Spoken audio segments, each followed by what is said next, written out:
Aurten 2025ean gure sindikatuak, lab sindikatuak, 25 urte ospatzen ditu Ipar Euskal Herrian. Eta horretarako garrantzitsua iduritu zait, elkarrekin ospatzeko egun berezi bat antolatzea. Baina egun hori ez da atzera begiratzeko egun bat, baizik eta geroari begiratzeko eguna. Eta segituko dugu sindikatu bezala borrokatzen eta gure eredu sindikala zabaltzen.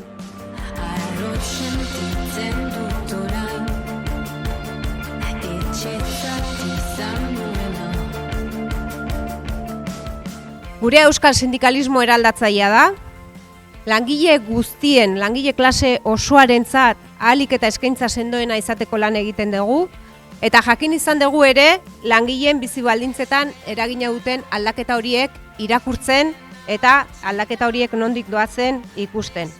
Badakigu hazten ari garela, eta hori, hemen zaudetenon lan nekaezinagatik da, oztopoz oztopo, lan militante itzela egiten dugulako, beti aurrera goazelako, eta benetan harro gaudelako egiten duzuen lanaz.